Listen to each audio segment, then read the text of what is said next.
Salam sejahtera, terima kasih karena bersama dengan saya di Nazilin Unity Channel. Akhirnya Anwar Ibrahim menang besar lagi. Apabila Azmin Ali katakan Anwar Ibrahim tidak faham tentang perdagangan, dia sebenarnya meludah ke langit kena muka sendiri. Kali ini, ahli ekonomi pula yakin KDNK akan berkembang 5.8% pada suku kedua pada tahun 2024. Ini keyakinan ahli ekonomi. Ekonomi Malaysia diyakini akan berkembang 5.8% pada suku kedua tahun 2024, meningkat daripada 4.2% pada suku pertama tahun ini, menurut kalangan ahli ekonomi. Mereka berpendapat pertumbuhan KDNK akan dirangsang oleh aktiviti perindustrian yang rancak, harga minyak sawit mentah lebih tinggi, pengangguran yang berkurangan dan peningkatan perbelanjaan. Lapor bernama, ahli ekonomi bersetuju, ekonomi berada dalam kedudukan baik untuk berkembang antara 4.0 dan 5.0% bagi keseluruhan tahun 2024 dengan badan perakaunan memaklumkan. Keyakinan global terhadap Malaysia meningkat dengan ketara, berikutan telah mempamerkan daya tahan ekonomi yang jelas. Ketua Ahli Ekonomi Bank Muamalat Malaysia Berhad, Dr. Muhammad Afzanizam Abdul Rashid berkata, pertumbuhan KDNK suku kedua tahun 2024 akan sejajar dengan unjuran awal Jabatan Perangkaan Malaysia DOSM sebanyak 5.8%. Bercakap kepada bernama, beliau berkata momentum pertumbuhan ekonomi akan berterusan sehingga suku kedua tahun 2024 mengatasi pertumbuhan suku pertama tahun 2024 sebanyak 4.2%.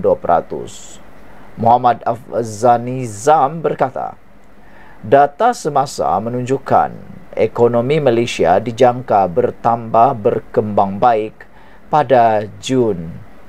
Beliau menekankan bahawa negara mencatat pertumbuhan lebih tinggi dalam indeks volum perkhidmatan dan indeks pengeluaran perindustrian, masing-masing meningkat 6.7% dan 4.5% pada suku kedua tahun 2024. Beliau berkata, pengeluaran minyak sawit mentah naik 2 angka kepada 15.9% berbanding 3.4% sebelum ini, menunjukkan peningkatan pendapatan ekspor daripada sumber pendapatan komoditi bukan minyak utama negara. Selain itu, Muhammad Afzanizam berkata, kadar pengangguran kekal pada 3.3% untuk 3 suku berturut-turut, tetapi jumlah pengangguran susut kepada 557.800 pada suku kedua 2024 daripada 561.100 pada suku pertama 2024. Sehubungan itu, pasaran pekerjaan Malaysia mungkin telah mencapai status pekerjaan penuh, menandakan terdapat banyak pekerjaan boleh diisi dan lebih ramai rakyat mempunyai pekerjaan dan meraih pendapatan. Pengenalan akaun pengeluaran fleksibel oleh kumpulan wang simpanan pekerja di samping program pemindahan tunai akan memungkinkan trajektori pertumbuhan yang lebih tinggi dalam tempoh terdekat, kata beliau. Sehubungan itu, KDNK suku kedua 2024 sewajarnya lebih tinggi berbanding suku sebelumnya, kata beliau lagi. Sekian dulu untuk kali ini, jangan lupa tinggalkan komen anda. Salam sejahtera, terima kasih kerana bersama dengan saya di Nazilin Unity Channel. Yang ini paling hebat. Pemuda PAS Kelantan nafi edar arak untuk orang asli di Nenggiri. Wow, ini isu paling panas lah kan. Kalau benarlah ini berlaku, maka ini memang paling memalukan. Bayangkan kalau betul pemuda PAS Kelantan PAS Kelantan didakwa kononnya edar arak untuk orang asli di Nenggiri. Akhirnya pemuda PAS tampil menafikan perkara tersebut. Susulan tular video, ada individu mendakwa PAS sengaja membawa masuk arak ke kawasan orang asli di Nenggiri. Pemuda PAS Kelantan hari ini tampil menafikan perkara itu dengan membuat laporan polis. Ketuanya Muhammad Kamal Mohamed membuat laporan itu terhadap seorang pempengaruh media sosial yang didakwanya melemparkan tuduhan tersebut terhadap PAS. Muhammad Kamal mendakwa pempengaruh terbabit membangkitkan tuduhan itu menerusi satu video di TikTok-nya. Video ini mengandungi ucapan seorang individu orang asli dan tulisan tertera pemuda PAS beri arak kepada orang asli dengan latar belakang bendera PAS. Video ini bagi kami untuk memfitnah PAS dengan dakwaan sedemikian, katanya. Kita menafikan sekeras-kerasnya dan meminta pihak polis menyiasat sambil mengambil tindakan, katanya selepas membuat laporan polis di Ibu Pejabat Polis Daerah Gua Musang hari ini. Terdahulu, melalui satu video TikTok, seorang lelaki orang asli membuat dakwaan bahawa ada pemuda PAS memberikan masuk minuman keras kepadanya. Dakwa individu terbabit, tujuan minuman keras itu dibawa ke kawasan pertempatan orang asli adalah untuk memastikan mereka tidak dapat keluar untuk mengundi nanti, katanya. Tambal lelaki berkenan, mereka tidak meminta minuman keras berkenan. Video berkenan kini sedang tular di media sosial. Muhammad Kamal mendakwa pempengaruh berkenan turut membuat tuduhan kepada PAS kononnya kerajaan negeri memberi kelulusan teroka hutan di Gua Musang tahun ini sebanyak 13,354 hektar. Berhubung tuduhan berkait keluasan penerokan hutan, Muhammad Kamal berkata, pemuda PAS Kelantan menyerahkan kepada peguam parti untuk tindakan selanjutnya. Kami buat laporan polis ini sebab nak proses pilihan raya kita bersih. Tak ada tohmahan dan tuduhan jahat kepada pegawai dengan tujuan untuk menarik undi, tegasnya lagi. Sekian dulu untuk kali ini. Jangan lupa tinggalkan komen anda, tekan butang subscribe. Salam sejahtera, terima kasih kerana bersama dengan saya di Nazilin Unity Channel. Benarkah Rafizi Ramli akan ditukarkan atau dengan tanda petik dipecat daripada Menteri Ekonomi? Dan benarkah bahawa didakwa bakal dilantik Menteri Ekonomi gantikan Rafizi? Apa kata Aminuddin? Ini jawapan Aminuddin.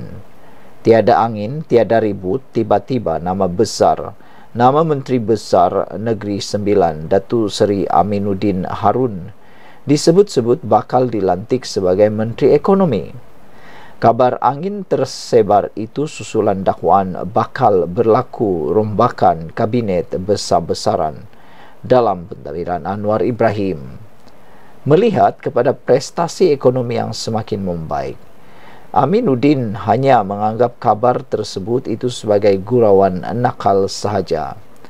Naib Presiden PKR itu berkata, dia sehingga kini tidak dipanggil Perdana Menteri. Malah menegaskan bahawa beliau tidak berhasrat menganggotai kabinet. Buat masa ini, saya tak berhasrat nak ke kabinet dan saya tak dengar apa-apa berita dan tidak dipanggil oleh Datuk Seri Anwar Ibrahim pun, katanya. Biasalah, bila dah lama tak dengar cerita politik, jadi dia buat cerita politik. Dan saya yakin itu hanya gurauan senda. Ini semua berita nakal, katanya dalam sidang media hari ini. Pada masa sama, beliau percaya prestasi ekonomi dan barisan menteri dalam level yang terbaik dan menunjukkan banyak peningkatan yang membanggakan.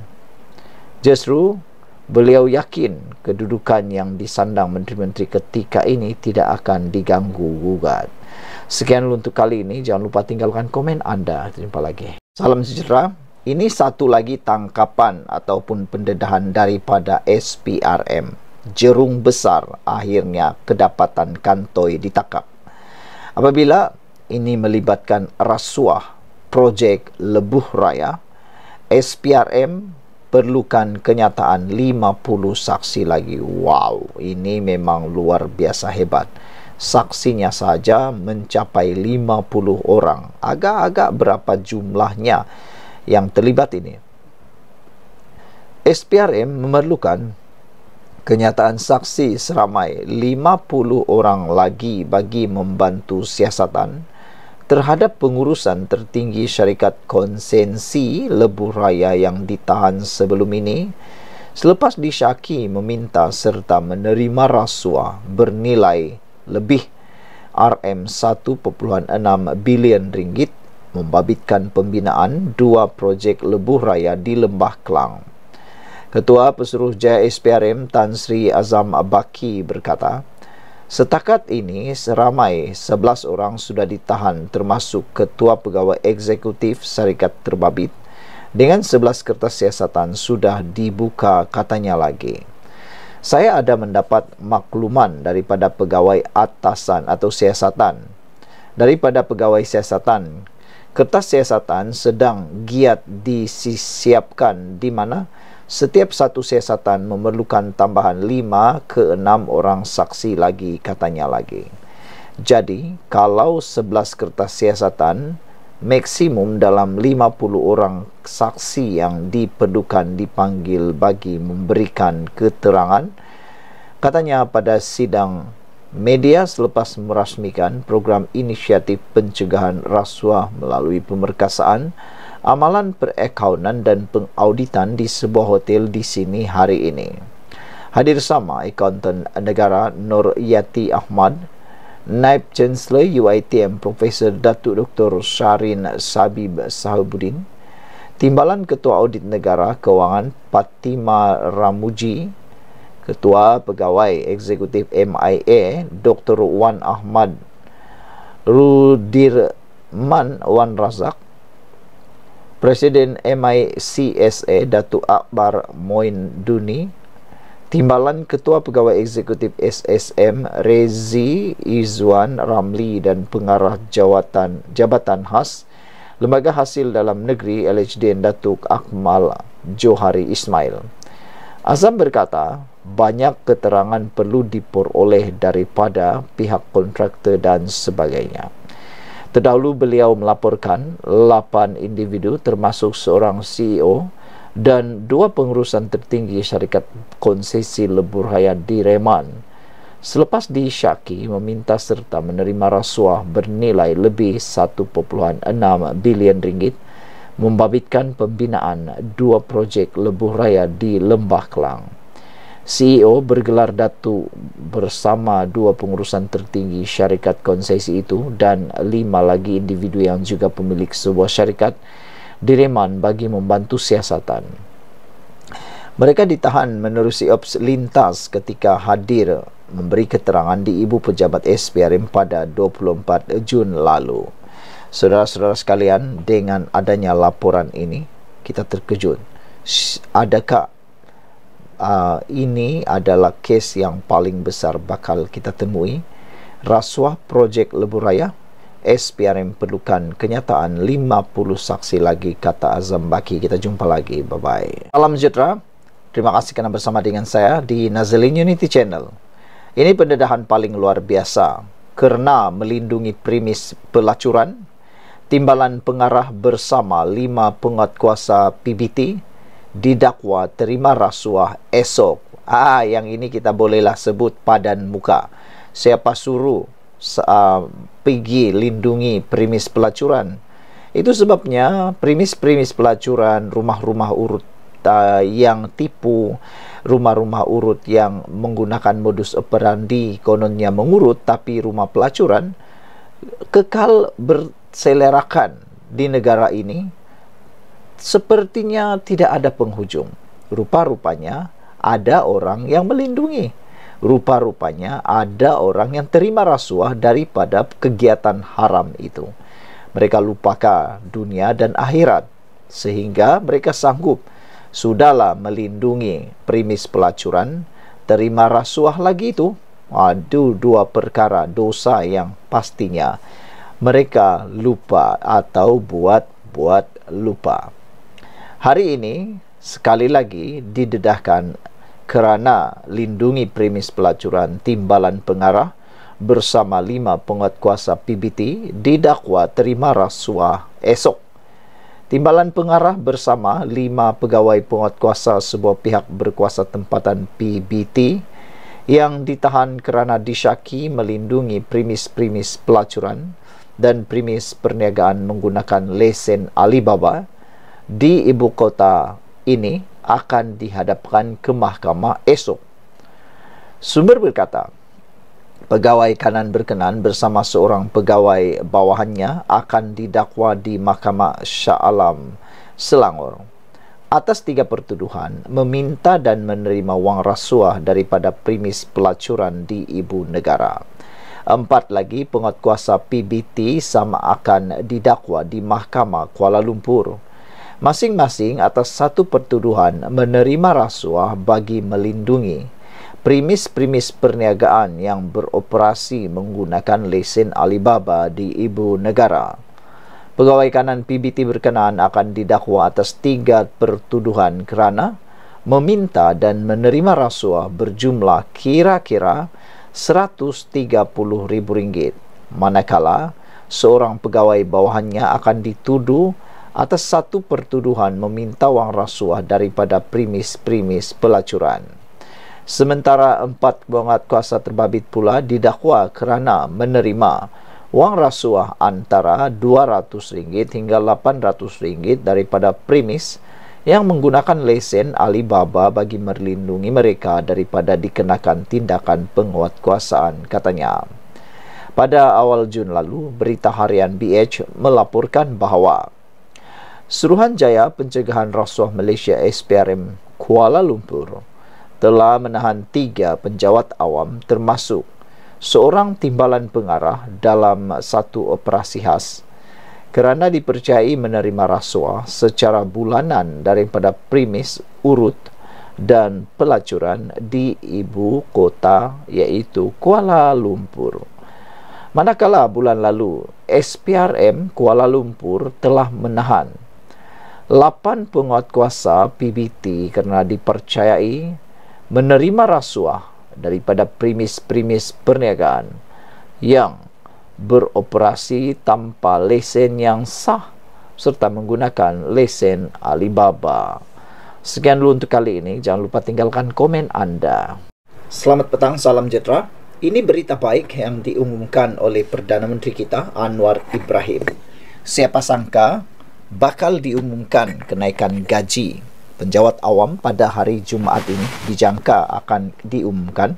Tetapi yang lebih hebat daripada itu ialah harga diesel kini turun 5 sen lagi. Wah, jadi apa lagi walau nak kata, apalagi Perikatan Nasional nak kata. Kalau sebelum ini mereka teriak-teriak menjerit-jerit minta supaya Anwar Ibrahim turunkan harga minyak seperti yang dia janjikan, kini Anwar Ibrahim telah menunaikan janji menurunkan harga minyak. Minggu lepas telah turun 5 sen, minggu ini turun lagi 5 sen. Jadi ini sebenarnya berita baik untuk kita semua.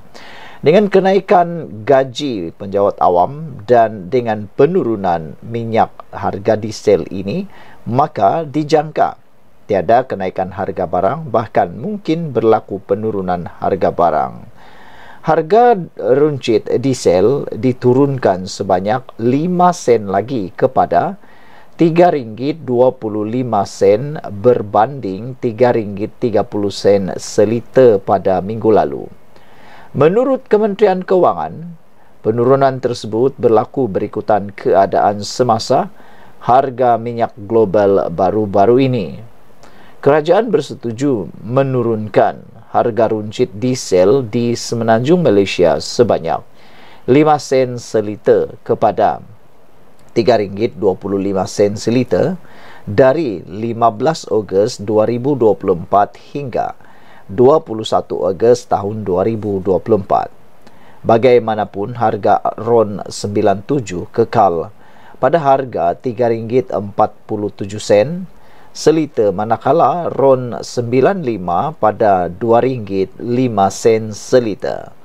Harga diesel di Sabah, Sarawak dan Labuan pula kekal RM2.15 seliter bagi tempoh 15 Ogos hingga 21 Ogos. Kerajaan akan terus memantau kesan perubahan harga minyak mentah dunia serta mengambil langkah yang bersesuaian bagi memastikan kebajikan dan kesejahteraan rakyat terus terpelihara, kata kementerian itu petang tadi. Saudara-saudara sekalian, dengan pengumuman yang luar biasa ini, kenapa kita sebut luar biasa? Kerana Anwar Ibrahim sangat berani memperjuangkan apa yang betul untuk rakyat Malaysia. Dijangka dengan pengumuman ini, maka tambah meroyanlah walaun yang sudah kehabisan modal, kata netizen. Harga diesel turun lagi 5 sen. Kita jumpa lagi, share video ini. Bye-bye. Salam sejahtera, terima kasih karena bersama dengan saya di Nazilin Unity Channel. Saudara-saudara sekalian, ini satu pendedahan berkait dengan Wan Faisal Wan Ahmad Kamal, yang mana baru-baru ini telah pun digantung Parlimen, hadir Parlimen selama 6 bulan. Selepas beliau digantung Parlimen, banyaklah ulasan-ulasan beliau yang mula timbul.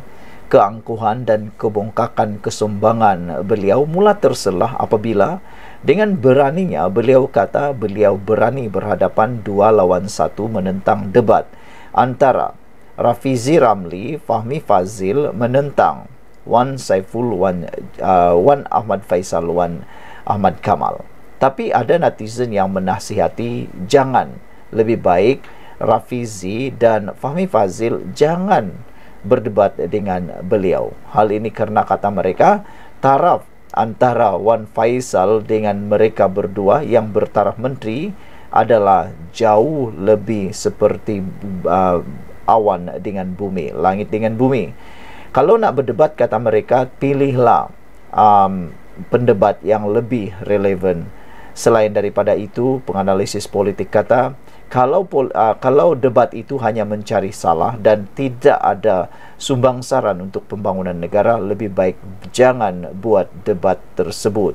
Kerana debat yang sebenarnya adalah boleh membantu dalam dasar kerajaan, membantu membaiki sistem kerajaan, ataupun dapat membantu kerajaan menangani sesuatu isu. Tapi kalau ianya hanya untuk memalukan satu pihak, lebih baik jangan.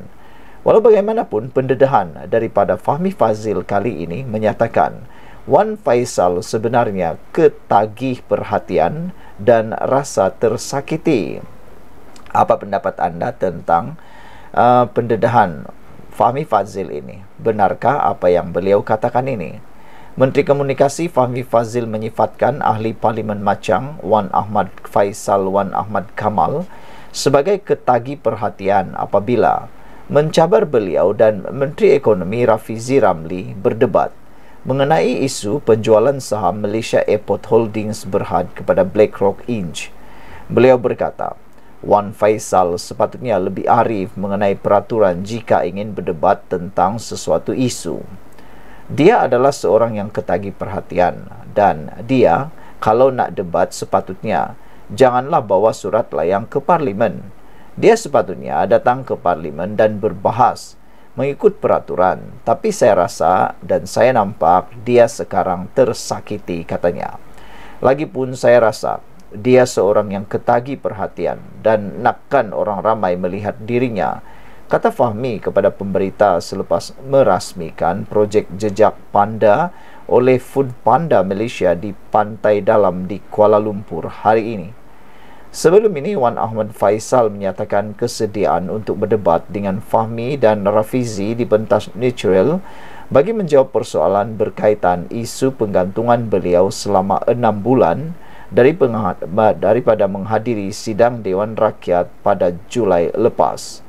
Rafizi menerusi hantaran di laman X baru-baru ini telah mengajak Wan Ahmad Faisal berdebat mengenai topik kesan merancangkan ekonomi dengan mencetak wang di platform podcast. Tapi apa yang terjadi? seakan-akan tidak dapat perhatian daripada Ahmad Faisal, kerana kata beliau jangan buat di podcast, buat secara live. Wow. Dan kata Wan Faisal, dia nak ajak 2 lawan 1. Apa pendapat kamu semua? Sesungguhnya siapa yang mungkin akan kalah kalau betul-betul debat itu berlaku 2 lawan 1? Atau adakah lain yang ditanya, lain yang dijawab? Siapa yang berpotensi untuk menjadi lain ditanya, lain dijawab? Kita jumpa lagi, tinggalkan komen Anda.